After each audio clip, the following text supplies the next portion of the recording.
Hola, ¿qué tal amigos? ¿Cómo están? Muy buenas tardes, saludos cordiales para todos. Estamos en vivo en busca del voto. Y bueno, queremos iniciar nuestras entrevistas políticas, electorales, y vamos a hacerlo con una invitada muy especial. Ella está de paso por Trujillo, es nada menos que Aída García Naranjo, que ha sido exministra, ex embajadora, y me dicen que también lleva a Trujillo en su corazón por una serie de razones. ¿Cómo estás, Aída? Qué gusto saludarte. Muy buenas tardes. Johnson, muy buenas tardes, muchísimas gracias, es un gusto estar acá en vivo y en directo a pesar de los cuidados que estamos teniendo frente a la pandemia y que invitamos a todos a mantenerse con mucho cuidado, pero agradezco esa cortesía, esa deferencia, el poder estar en esa tierra maravillosa que queremos tanto desde la vida entera. Ok, magnífico, Mocha. ¿Desde qué tiempo no llegabas a Trujillo? Cuéntanos. Siempre vengo, estuve acá el año pasado, estuve en actividades con Agrovida, estuve acá con dirigentes femeninas, estuve con CEPROMUN, así que en fin, vengo siempre, hace 40 años que vengo todos los años a Agrovida, a CEPROMUN, a Trujillo en general. He dictado clases en la universidad sobre políticas migratorias y he dirigido acá la Escuela de Formación de Liderazgos Femeninos, con muchísima gente que he formado en La Esperanza, en El Porvenir, en el Ágora Mujer, en las redes de mujeres. Me ha tocado juramentar, por ejemplo, el Consejo Regional de la Mujer en el tiempo que lo presidía Ina Santamaría. Lo he presidido y lo he acompañado también en el momento en que Carmen Salazar Cortegana también estaba en el Consejo Regional de la Mujer. He presentado mis publicaciones en la Municipalidad de Trujillo, lo ha hecho ni más ni menos que Soledad Lozano, así que tengo una larga vida de trayectoria. He venido cantando, soy música de tiempo nuevo. Por supuesto, qué interesante. Mira, significa entonces que aún en la lejanía y en las circunstancias, siempre Trujillo representa algo afectivo en tu corazón. Por supuesto, Trujillo, primero para el Perú, es una región fundamental, es una región fundante del Perú, es una región independentista. Ahora que estamos en esos momentos del Bicentenario, ¿cómo no saber pues que Merino fue la primera intérprete del himno nacional acá, ¿no? Entonces, no, Trujillo es el corazón del Perú. Trujillo. Magnífico. Ahora, Mocha, te habíamos perdido de vista un poco políticamente en los últimos años. Cuando de pronto nos envías tu flyer, ¿no es cierto? Y dices, estoy postulando para el Parlamento andino. Magnífico, eres una de las voces necesarias, ilustrativas para nuestro país. ¿Cómo así decides en estos tiempos tan difíciles entrar nuevamente al redil político? ¿O es que acaso nunca lo abandonaste? No, jamás se ha abandonado, digamos. Ese compromiso político es un compromiso de vida. Es una forma de vida, es una opción de vida, no es una coyuntura electoral. Yo he trajinado, digamos, he sido 15 años maestra en Villa El Salvador, he sido dirigente magisterial, he sido dirigente estatal dentro del Código Nacional, dentro del Código del Estado, en orquesta sinfónica, y luego efectivamente me han conocido también como regidora metropolitana, como ministra, como embajadora, como representante en el mundo también multinacional, particularmente en el Mercosur y en Aladi. Nunca he dejado la actividad política, nunca he dejado el activismo, nunca he dejado la actividad social, pero creo que el Perú vive un momento particular. No estamos viviendo una crisis de coyuntura, estamos viviendo una crisis más estructural, más sistémica, y hay que comprometerse como patriota a cambiar el Perú. ¿Y qué te parece a ti estos momentos que estamos viviendo? Hemos tenido ya 4 presidentes, ¿no es cierto? La cosa continúa todavía, digamos, color de hormiga, y no son pues las coyunturas ocasionales, ¿no es cierto?, que teníamos hace algunos años. ¿Cómo lo estás viendo? Justamente con esa preocupación que tú expresas. Hemos tenido pues en una semana 3 presidentes de la República. Y estamos en un periodo en donde estamos en el 4º año de este periodo político que debe acabarse el 28 de julio del próximo año, y ratifico lo que tú señalas. Hemos tenido 4 presidentes, hemos tenido 2 congresos. Sagasti informó ayer que en este periodo habíamos tenido 51 ministros. Entonces, esto no nos habla de una crisis de coyuntura del 9 de noviembre, en donde Manuel Merino de Lama se apropia del gobierno nacional. Estamos viviendo una crisis más sistémica que requiere de cara al bicentenario una refundación del Perú, un nuevo momento de la República, y esto implica de que todas las voces contribuyamos a un cambio, contribuyamos a opciones diferentes, contribuyamos a alternativas también de población más joven que se quiere expresar en la política de otra manera. Entonces, indudablemente hay que ser parte de ese proceso. Ahora, hay juventudes de diferentes edades, entonces tenemos que participar en ese proceso, no podemos estar ausentes, menos en Trujillo, ¿no? Ahora, esa necesidad y esa oportunidad, en realidad tú no la ves con cierta preocupación, porque para mucha gente la neutralidad en este momento ya casi se presta a sospecha, ¿ok? Por la ocupación de algunos cargos públicos fundamentales. Aún así, ¿tú crees que va a mantenerse una imparcialidad el próximo año? Bueno, hay que decir que no hay neutralidades, ¿no? En esos momentos hay un gobierno que no puede ser llamado gobierno de transición ni siquiera. Es decir, un gobierno de transición democrática se llama cuando se pasa de una dictadura a una democracia. Eso fue el gobierno de Paniagua. Nosotros tenemos un presidente encargado de un gobierno de emergencia. Esa es la caracterización que yo haría, ¿no? En política es difícil la neutralidad, pero además no solamente eso, ¿no? El Che Guevara decía una cosa muy interesante: la neutralidad es el inicio de la traición, y no se cree en los centristas ni en los indefinidos, ¿no? Entonces yo creo que es un momento de tomar posición clara. Y efectivamente acá el parteaguas va a ser o el continuismo o el cambio. Y por lo tanto nos tenemos que inclinar por cambiar el Perú, por hacer un momento diferente del Perú, porque la población tiene que decir basta ya. Y tenemos que ser claros en que la responsabilidad que vivimos de esa crisis económica tiene dos caras de la moneda, como tiene cualquier moneda, ¿no? Uno efectivamente son las autoridades que tenemos, pero otro es la población que elige. Y entonces tu programa nos permite, Johnson, reflexionar de que hoy día lo más importante es la calle y la ciudadanía. Conciencia, vigilancia, organización, movilización, indignación social frente a un país que no puede seguir en el siguiente siglo y en las siguientes décadas el nivel de pobreza que tiene, el nivel de desempleo que tiene, el nivel de muerte que tiene. Esa Navidad será la más dramática de esta historia nacional, porque las cifras oficiales nos aproximan a 40.000 muertos, pero las extraoficiales nos acercan a 100.000. Eso es un drama para el Perú, y estamos viviendo de manera muy ligera el drama más profundo que nos está dejando este COVID, que lo único que ha hecho ha sido exacerbar esas vulnerabilidades que ya el Perú tenía. Correcto, y que está mermando además las potencialidades que tiene, ¿no es cierto? Las pone en riesgo. No solamente en recursos, sino también en recursos humanos, en juventud, en moral política inclusive, ¿no es cierto? Ahora, Mocha, esta vez ya que estás candidateando en todo el gran espectro de la izquierda, ¿por qué te decides por Verónica Mendoza y por este movimiento? ¿Cuáles son esas identificaciones con esta bandera política? Bueno, esta bandera política representa a una mujer que ya ha aspirado a la presidencia de la República, a diferencia de otras candidaturas que están corriendo y que yo considero que son un voto perdido. Ella quedó en tercer lugar, y recordemos que en las últimas elecciones que ha vivido el Perú en el año 2016, quedaron en el resultado electoral final de ese proceso Keiko Fujimori, Pedro Pablo Kuczynski y Verónica Mendoza. A Verónica Mendoza le faltó un cuarto punto para pasar. Otra izquierda que no tenía oportunidad real impidió ese pase a la segunda vuelta. Nosotros consideramos que en estos momentos PPK está fuera de juego, es más, representa una profunda decepción nuevamente, porque hubo la disputa entre dos derechas, una derecha lobista y una derecha populista. Eso es lo que se dio en este escenario.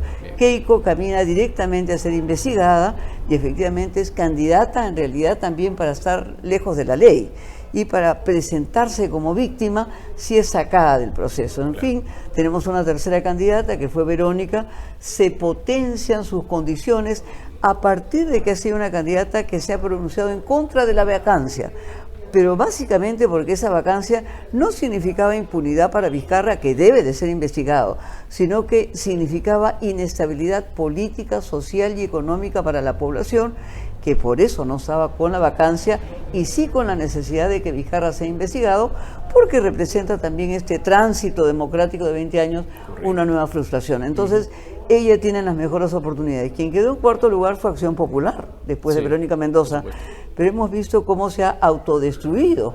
O sea, Merino representa la cabeza de Acción Popular en el Congreso, que efectivamente, no estando colocado en las encuestas de su organización, decidió en una noche apropiarse del gobierno, en el sentido de mantenerse en el gobierno y hacerlo extensivo, cuando no es un representante elegido por el voto popular. Correcto. Ahora, resaltando las bondades de Verónica, ¿eso tampoco te impide ver que la izquierda continúa estando fraccionada en nuestro país y que de pronto tienen una serie de divisiones que muy bien podrían agruparse en un solo puño? Indudablemente que uno se puede agrupar en un solo puño, pero recordemos que la mano abierta tiene muchos dedos y que podemos hablar de las izquierdas, pero este tipo de interpretación es una forma de satanización a la izquierda, digo yo, porque en esos momentos nosotros tenemos 24 candidaturas, de las cuales 21 son de derecha, pero no hablamos de la derecha desunida, ¿no? Con opciones de 2%, de 1%, en donde 14 de sus partidos desaparecerán. Y nos parece a nosotros magnífico que desaparezcan los vientres de alquiler, porque tenemos candidatos de la derecha que representaron a Keiko Fujimori en las elecciones pasadas, que ni siquiera se acuerdan de qué partido compraron. Bien. O usaron, y efectivamente eso está pasando con los agroexplotadores, está pasando con las nuevas candidaturas, en fin, que se han subido a un tren que no los lleva a un destino ni a un puerto, pero se hace énfasis sobre el tema de la izquierda. Indudablemente que me gustaría que esa mano dispersa golpeara como un puño que indudablemente tiene más fuerza, ¿cómo no? Es una aspiración que nosotros debemos de seguir construyendo hacia una unidad mayor. Pero no dejemos de recordar que en ese país hay segunda vuelta. Nosotros no tenemos enemigos en la izquierda, nuestros adversarios están enfrente, pero básicamente no a título personal, sino como un proyecto político y programático diferente al nuestro.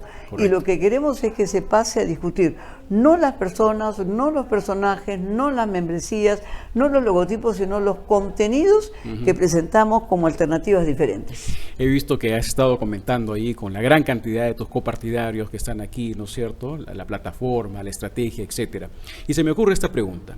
¿Con quién les gustaría a ustedes pasar a una eventual segunda vuelta que tú has mencionado? Bueno, en primer lugar, con aquellas personas a que les ganemos. Tendrá que ser con alguien de derecha. Mi gran gusto, por supuesto. Yo creo que en la derecha también tenemos la derecha chorada, ¿no es cierto? La derecha fanática. La derecha autoritaria, que eso será un peligro para el Perú.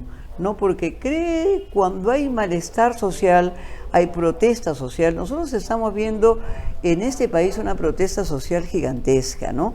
Que se minimiza en los medios de comunicación, pero el sur ha estado levantado con el tema de las agroexportadoras, el centro ha estado levantado con el tema de las mineras, el sur andino ha estado con los problemas también del extractivismo y el perjuicio del agua frente a los valles.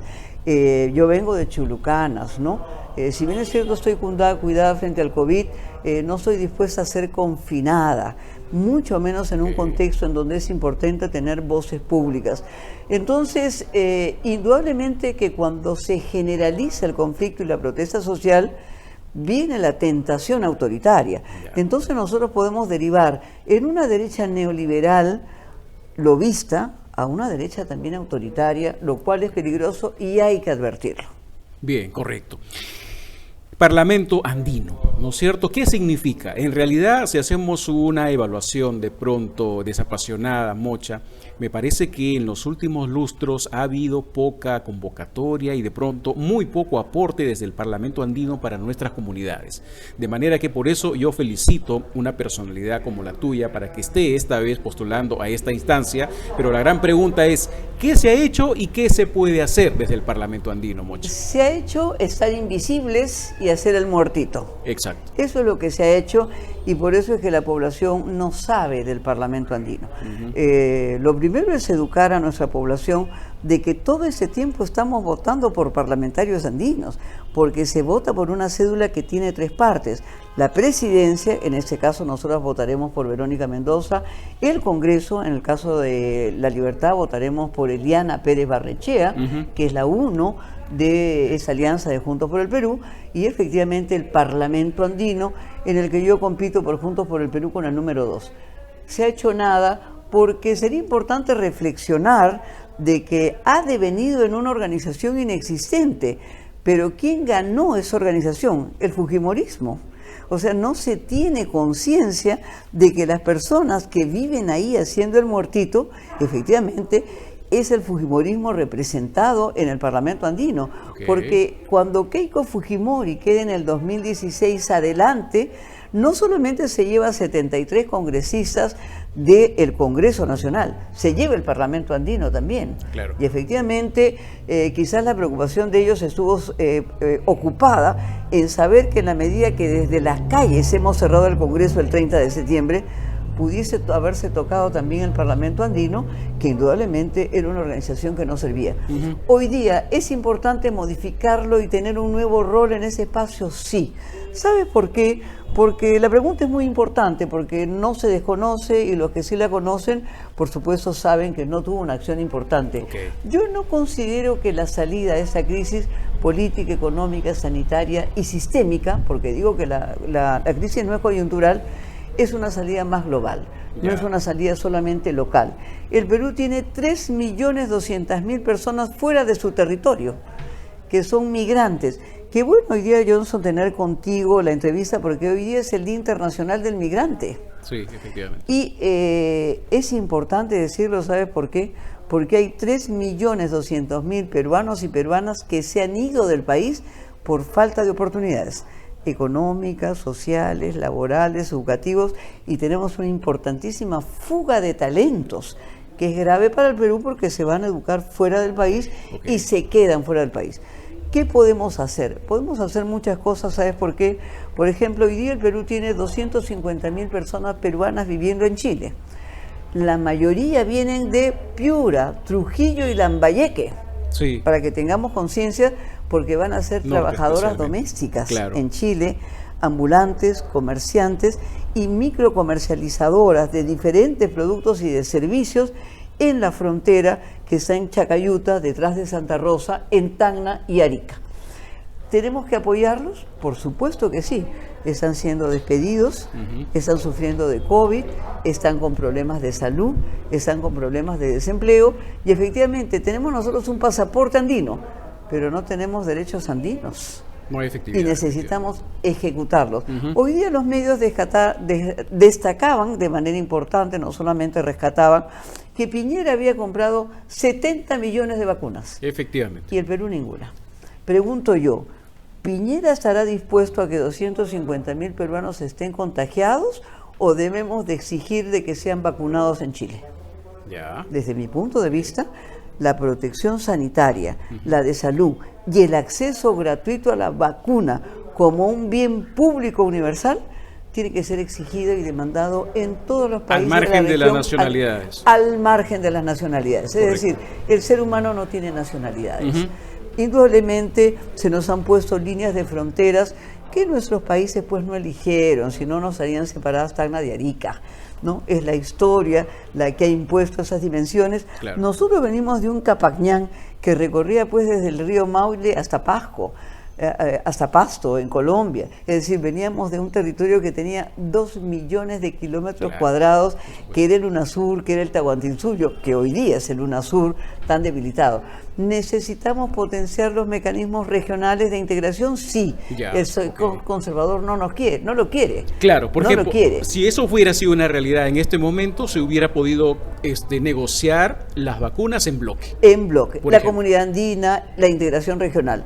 ¿Tenemos problemas en nuestras fronteras en aguas verdes? Por supuesto que sí. Tenemos que facilitar el comercio. Efectivamente, sabemos que son afectados nuestros comerciantes, nuestros pequeños negocios, nuestros ambulantes, gente que tiene que vivir del día a día para esa actividad. Tenemos que tener una voz que conozca de esta normatividad, que defiende esos derechos de nuestros connacionales fuera, por supuesto que sí. En Colombia exactamente igual, y nada que decir de Bolivia. Antiguamente, mira tú, los puneños tenían 2 pasaportes, uno peruano y uno boliviano, porque era en el mundo aymara. No eran Puno, porque además Puno estaba a 20 horas de Lima y estaba a media hora de La Paz, o a 2 horas de La Paz, o a media hora, digamos, de esa frontera. Hoy día no, hoy día tenemos ese pasaporte que nos da una nacionalidad andino-amazónica. La tenemos que hacer respetar con el ejercicio de derechos. ¿Se puede? Lo hice yo como embajadora. Yo logré con la normatividad internacional, que pocos la conocen porque se hace poca política comparada, que nuestros connacionales en Uruguay tengan los mismos derechos laborales, educativos, de salud, de pensiones y de jubilación. Okay. Y eso se puede concretar y ampliar al Parlamento andino, sí. Hay que ampliarlo además a que sea un Parlamento andino amazónico. Correcto. Por un último tema, para no ser esta respuesta tan larga en relación a las otras, está en lucha el agua. Tenemos que defender el agua y la Amazonía. Sí. El Amazonas representa el 25% del agua dulce del mundo. Y hoy día, sin embargo, se está cotizando en la bolsa. Desde la semana pasada el agua se está cotizando en la bolsa en un país como el Perú, que tiene una costa desértica, la segunda más importante del mundo, correcto. en todo Sudamérica, ¿no? Entonces, es fundamental una intervención de carácter internacional, multinacional, supranacional.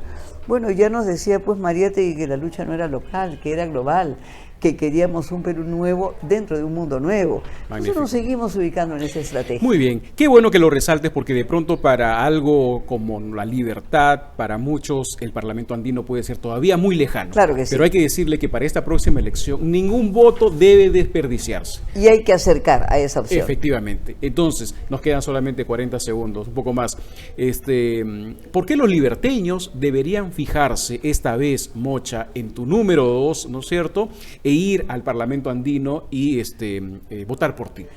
Porque queremos una rojiblanca que Ok. represente a los liberteños, a los peruanos, que haya vocación de patria, que haya sentido de nación y que no permitamos que los dueños del Perú sometan a las grandes mayorías peruanas. Es un momento del cambio.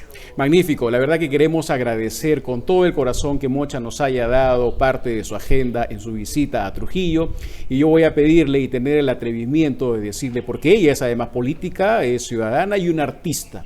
Tiene que despedirse esta entrevista con un pequeño canto, aunque sea brevísimo, ¿no es cierto? Mucha gente no le ha podido sacar un canto en vivo a Mocha García Naranjo, y nosotros vamos a exigirle aquí, como trujillanos también y parte de su corazón, que se despida de esa manera, cantando un poquito a ese sol hermoso, a ese sol liberteño y especialmente a ese sol esperanzador que esperemos que pueda brillar al Perú en las próximas elecciones.